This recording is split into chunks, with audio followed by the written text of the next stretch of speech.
మన ప్రభువును రక్షకుడైన యేసుక్రీస్తు పరిశుద్ధ నామమున ప్రియదేవుని సంగమ ప్రియదాన్ని బిడ్డలారా హృదయకాల సమయం దేవుని వాక్యం ధ్యానించిన ముందుగా ప్రార్థన చేసుకుందాం. ప్రార్థన. కృపగల తండ్రి, దయగల మాయసయ్య, నీ బంగారు పాదాలకు లెక్కలేని వందనాలు, స్తుతులు, స్తోత్రములు. గతించిన రాత్రంతా నీ రెక్కల చోటుని కాచి కాపాడి సంరక్షించి హృదయకాల సమయం సజ్జల లెక్కను చేరి నేను ప్రార్థించుండగా వాక్యమైన దేవుడు వాక్యం ద్వారా నాతో మాతో మాట్లాడి మీరే మహిమ ఘనత ప్రభావాలు పొందమని యేసునామమున అడుగుచున్నాం తండ్రి. ఆమె. ప్రియదేవుని సంగమ ప్రియదేవుని బిడ్డల నడిదని ఏర్పాటు చేసిన వాక్య భాగము ఆది కాండము 46వ అధ్యాయము 1 నుంచి 7 వచనాలు ధ్యానం చేసుకున్నాము. ఆది కాండము 46వ అధ్యాయము 1 నుంచి 7 వచనంలో ఈ విధంగా రాయబడినవి. అప్పుడు ఇశ్రాయేలు తనకు కలిగినదంతయు తీసుకొని ప్రయాణమై బెయేర్షెబాకు వచ్చి తన తండ్రి అయిన ఇస్సాకు దేవునికి బలులను అర్పించెను. అప్పుడు ఆ రాత్రి దర్శనముల యందు దేవుడు యాకోబు యాకోబు అని ఇశ్రాయేలును పిలిచెను. అందుకతడు చిత్తము ప్రభువా అనెను. ఆయన, నేనే దేవుడను, నీ తండ్రి దేవుడను, ఇస్సాకు దేవుడను. వెళ్ళుటకు భయపడకుము, అక్కడ నిన్ను గొప్ప జనముగా చేసేదను. ప్రియదేవుని సంగమ ప్రియదేవుని బిడ్డలారా, మరి యోసేపు ఏదైతే తన సహోదరులను తిరిగి పంపిస్తూ తన తండ్రి సజీవుడై ఉన్నాడనే విషయాన్ని యాకోబు గురించి తెలుసుకొని నేడు యాకోబుతో సహా మీ కుటుంబాలన్నీ కూడా ఐగుప్తుకు అనగా ఫరో యొక్క సామ్రాజ్యానికి రెండని, తాను చేయుచున్న బాధ్యతను బట్టి ఫరో వారిని ఆహ్వానించిన విధానాన్ని బట్టి నేడు వారు ప్రయాణమవుతున్నారు. అంటే దేవుడు యాకోబును ముందుగా వారి మధ్య ఉంచడము, అక్కడ ఈ యాకోబును బట్టి యాకోబు కుమారుడైన యోసేపును బట్టి, ఎందుకని యాకోబును బట్టి ముందుగా ఉంచాడు అంటే దేవుని యొక్క చిత్తాన్ని జరిగించిన యాకోబు. కాబట్టి యోసేపు కూడా దేవుని చిత్తాన్ని జరిగించాడు. కాబట్టి వారి ఇద్దరి హృదయాల్లో దేవుని యొక్క చిత్తము జరుగుతున్నది కాబట్టి వారు ఏక హృదయము ఏకాత్మ కలిగి దేవుని యందు జీవించువారు.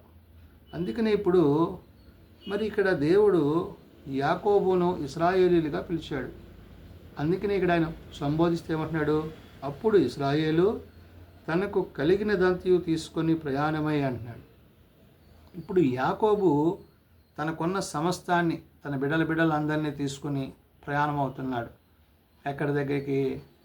దేవుని యొక్క మాటకు లోబడడం, దేవుని యొక్క మాటకు లోబడి యోసేపు యొద్దకు వారి అవసరతల నిమిత్తం అక్కర్ల నిమిత్తం ప్రయాణం అవుతున్నాడు. అందుకని ఏమన్నాడు ఆయన, అప్పుడు ఇశ్రాయేలు తనకు కలిగినదంతయు తీసుకొని ప్రయాణమై బెయేర్షెబాకు వచ్చి తన తండ్రి అయిన ఇస్సాకు దేవునికి బలులర్పించాడు. ఇప్పుడు ఈ యొక్క దేవుని బిడ్డగా ఉన్న యాకోబు తన తండ్రి దేవుడైన మరి యెహోవాకు ఇస్సాకు దేవునికి బలులర్పించారు. అంటే దేవుని యొక్క చిత్తములో ఆనాడు పాత నిబంధనలో వాళ్ళు పొందుకున్న మేలును బట్టి జరగబోయే కార్యాలను బట్టి దేవునికి బలిని అర్పించి ఆయన ఘనపరిచేవారు. ఆ విధంగా మరి ఇక్కడ యాకోబు తన తండ్రి అయిన ఇస్సాకు దేవునికి బలులర్పించి అప్పుడు ఆ రాత్రి దర్శనమందు దేవుడు యాకోబు యాకోబు అని ఇశ్రాయేలును పిలిచాడు.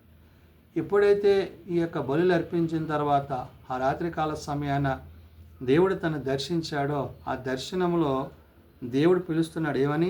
యాకోబు యాకోబు అని ఇశ్రాయేలును పిలిచెను. అందుకు అతడు చిత్తము ప్రభువా అనెను. దేవుని మాటకు లోబడిన వాడిగా, దేవుని చిత్తానికి లోబడిన వాడై ఉండి అంటున్నాడు, ఆయన, నేనే దేవుడను, నీ తండ్రి దేవుడను. ఐగుప్తునకు వెళ్ళుటకు భయపడకుము, అక్కడ నిన్ను గొప్ప జనముగా చేసేదను. ఇప్పుడు దేవుడు ఏమంటున్నాడు యాకోబుతో? నీ తండ్రి దేవుణ్ణి అంటే ఇస్సాకు దేవుణ్ణి, యాకోబు దేవుణ్ణి, మరి అబ్రహాము దేవుడు అంటే విశ్వాసులకు తండ్రి అయిన అబ్రహాము కూడా దేవుడు. ఈ విధంగా ఆయన యొక్క దైవత్వాన్ని, ఆయన యొక్క ఉద్దేశాన్ని అక్కడ తెలియజేస్తూ, నీవు వెళ్ళుటకు భయపడకంటున్నాడు, అక్కడ నిన్ను గొప్ప జనంగా చేసేస్తానంటున్నాడు. ఇక్కడ ఉన్న కరువు, కాటకం నుంచి, ఇబ్బంది నుండి, శ్రమ నుండి, శోధన నుండి విడిపింపబడమే కాదు, నిన్ను గొప్ప జనంగా చేసేస్తానంటున్నాడు. నేను ఐగుప్తునకు నీతో కూడా వచ్చేదను అన్నాడు. అంటే దేవుడు తాను తన భక్తులతో ఆయన వెంటుండేవాడు. నేను ఐగుప్తునకు నీతో కూడా వచ్చేదను, అంతేకాదు నేను నిశ్చయముగా నిన్ను తిరిగి తీసుకొని వచ్చేదను. నేను తీసుకెళ్ళడం, నేను తీసుకురావడం, ఇదంతా నా బాధ్యత, ఇది నా ప్రణాళిక, నా ఉద్దేశం అని చెప్పి దేవుడైన యెహోవా తెలియజేస్తున్నాడు. అందుకంటున్నాడు, నేను ఐగుప్తునకు నీతో కూడా వచ్చేదను, అంతేకాదు నేను నిశ్చయముగా నిన్ను తీసుకొని వచ్చేదను అంటున్నాడు.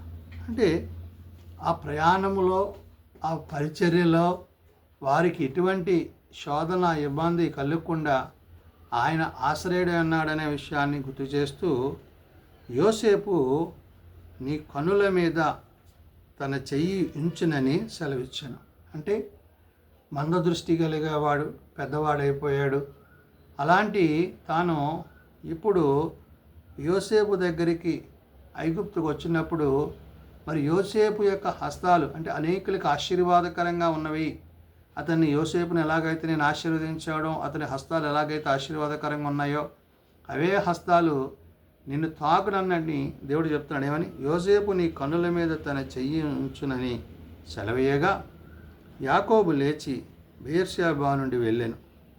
ఫరో అతన్ని ఎక్కించి తీసుకొని వచ్చుటకు పంపిన బండ్ల మీద ఇశ్రాయేలు కుమారులు తమ తండ్రి అయిన యాకోబు తన పిల్లలను, తన భార్యలను ఎక్కించిరి.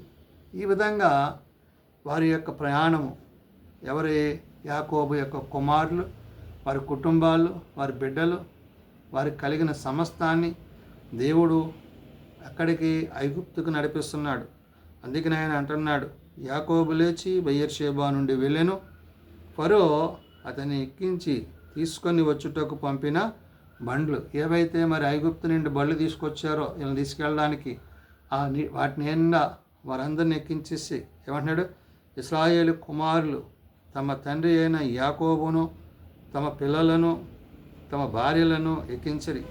వారు అనగా యాకోబును, అతని యావత్తు సంతానమును, తమ పశువులను, తాము కనానులో సంపాదించిన సంపద యావత్తును తీసుకొని ఐగుప్తునకు వచ్చిరి. ఇప్పుడు దేవుని మాటకు లోబడిన వాడిగా, మరి దేవుని చిత్తాన్ని జరిగించిన వాడిగా, తనకు సహాయుడైన దేవుని యొక్క చిత్తంలో తాను ముందుకు వెళుతున్నాడు. అందుకే ఇక్కడ అతడు తన కుమారులను, తన కుమారులను, తన కుమార్తెలను, తమ కుమారుల కుమార్తెలను, తమ యావత్తు సంతానమును ఐగుప్తునకు తనతో కూడా తీసుకొని వచ్చాను. ప్రియమైన బిడ్డలారా, దేవుని యందు నమ్మిక ఉంచితే, దేవుని యందు విశ్వాసం ఉంచితే, దేవుని యందు భయభక్తులు కలిగి ఉంటే, ఆయన ఎలాంటి కష్టతరమైన పరిస్థితుల్లో మనకున్నా ఆయన చేయను ఉద్దేశించినది చేసేవాడు. కాబట్టి ఇక్కడ ఆహారం లేక, ధాన్యం లేక ఇబ్బందులు పడుతున్న ఈ యొక్క యాకోబు కుటుంబము, వారి బిడ్డలు ఈ పరిస్థితులన్నీ కూడా మరి యోసేపు ద్వారా దేవుడు పూర్తిగా వాటన్నిటిని సరిచేసి తిరిగి వారందరినీ క్షేమకరంగా, ఆరోగ్యకరంగా వారిని అక్కడికి చేర్చాడు. దీన్ని బట్టి దేవుని యందు విశ్వాసం ఉంచితే మనలను, మన కుటుంబాలను, మన బిడ్డలను కూడా దేవుడు అలనాడు వారిని ఆశీర్వదించిన దేవుడు నేడు మనలను కూడా ఆశీర్వదించడానికి ఆయన ప్రేమ కలిగి ఉన్నాడు. కాబట్టి అట్టి ప్రేమ యందు మనము, ప్రభువు ప్రేమ యందు మనము ప్రభు యొక్క రాజ్యంలో చేరే వరకు ఇహమందు మనము ఆయన యొక్క సన్నిధిలో నిలిచిన వారముగా, జీవించే వారముగా ఉండాలని పరిశుద్ధాత్మ దేవుడు తెలియజేస్తున్న మాటలు ప్రార్థన చేసుకుందాం. మమ్మల్ని మిక్కిలిగా ప్రేమించిన మా తండ్రి, కృపగలిగిన దేవ, నిజమైన ఆయన, నీ అందు నమ్మిక కలిగి, విశ్వాసం కలిగి, నీ యందు భయభక్తులు కలిగిన కుటుంబాలుగా మరి నాయన మరి యోసేపుని మీరు ఉంచారు. తన తండ్రిని మీరు ఆశీర్వదించారు. అబ్రహాము దేవుడిగా, ఇసాకు దేవుడిగా, యాకోబు దేవుడిగా నాయన పిలువబడుతున్న నీవు వారిని సంరక్షించి కాపాడి క్షేమమును అనుగ్రహించినందుకే వందనాలు. నేడు నాయన మమ్మలను, మా కుటుంబాలను, మా పితరులను, మా తల్లిదండ్రులను, మమ్మలను, మా బిడ్డలను మీరు ఆశీర్వదించుటకు ఇష్టపడుతున్నారు కాబట్టి మీ ఇష్టానికి తగినట్లుగా మేము జీవించుటకు, ప్రవర్తించుటకు మాకు నీ వాక్యము ద్వారా నీ సహాయము దయచేయమని, వెతబడుతున్న వాక్యము అనేకులను విశ్వాసంలో నడిపించినట్లు, అనేకులు నీ వాక్యమును బట్టి విశ్వాసంలో కొనసాగుటకు నీ కొరకు ఎదురుచూచే జనాంగముగా నీ వచ్చినప్పుడు నీ రాజ్యములో చేరగలిగిన బిడలుగా మమ్మల్ని అందరినీ సిద్ధపరిచి ఈ దినదీవులతో నింపుమని యేసునామం నడుచున్నాం తండ్రి. ఆమేన్. పరలోకమందున మా తండ్రి, నీ నామం పరిశుద్ధపరచబడుగాక, నీ రాజ్యం వచ్చుగాక, నీ చిత్తం పరలోకమందు నెరవేర్చినట్లు భూమి మీద నెరవేరుగాక. మా అనుదిన ఆహారమును మాకు దయచేయము. మెడల అపరాధం చేసిన వారిని మేము క్షమించి ఉన్న ప్రకారం మా అపరాధములను క్షమించు. శోధనలో తేక దుష్టులను తప్పించు. రాజ్యము, శక్తి, మహిమ నిరంతరం నీవే అయినావు తండ్రి. ఆమేన్. మన పరమ తండ్రి అయిన దేవుని ప్రేమ, ప్రభువైన యేసుక్రీస్తు కృప, ఆదరణకర్త అయిన పరిశుద్ధాత్మ సహాయము సదా తోడై ఉండి సంరక్షించునుగాక. ఆమేన్.